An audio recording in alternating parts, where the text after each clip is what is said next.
உங்களை சுற்றி இருக்கவங்க உங்களை ஏமாத்திட்டு இருக்கலாம், அதுவும் உங்களுக்கு தெரியாமலே. அது எப்படின்னு தெரியணுமா? இந்த கதையை பாருங்க. அது ஒரு அழகான எளிய கிராமம்.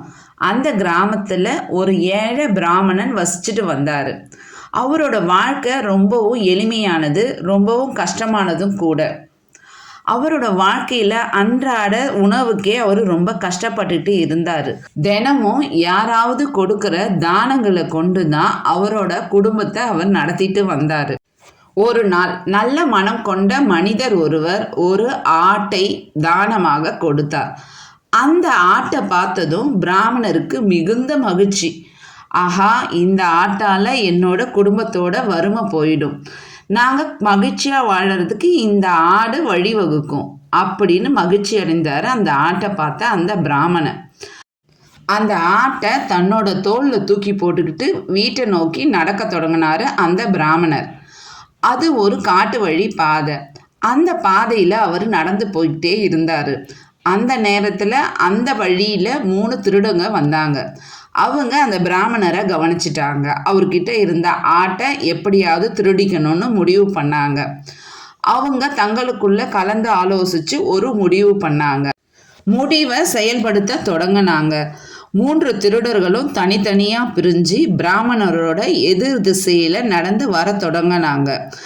அதில் முதல் திருடன் பிராமணரை சந்தித்து, ஐயா, இது என்ன, நாயை தூக்கி தோளில் போட்டுட்டு வரீங்க அப்படின்னு கேட்டான்.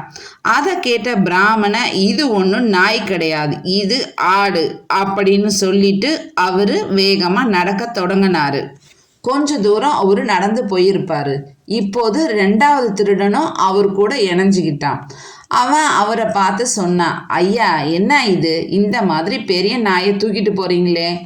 இப்போ பிராமணனுக்கு சற்று சந்தேகம் தோன்றியது. இவனும் நாயின்னு சொல்றான் என்று மனதில் நினைத்தார். ஆனால் இது ஆடுதான் என மீண்டும் உறுதியாக சொன்னவர் வேகமாக நடக்க தொடங்கினார். மீண்டும் கொஞ்ச தூரம் கடந்திருப்பார்.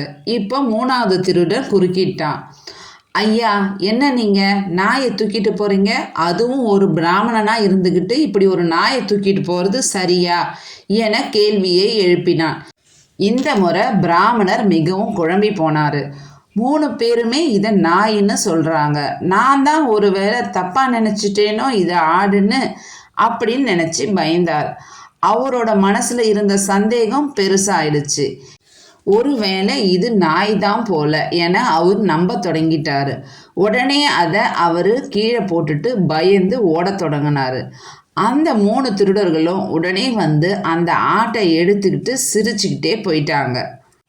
இந்த பிராமண கதையில் வர்ற திருடர்கள் போல தான் நம்ம சுற்றி இருக்கிற பல பேரும் பொய்யான விஷயங்களை உண்மை மாதிரி திரும்ப திரும்ப சொல்லி நம்மையே சந்தேகப்பட வைக்கிறாங்க.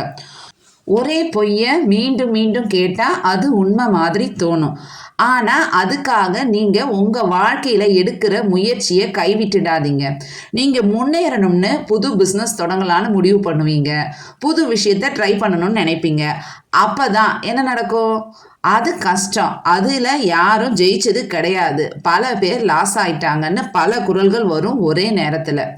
ஆனால் அது எல்லாம் உண்மையா இல்லையான்னு நீங்கள் தான் யோசித்து முடிவெடுக்கணும்.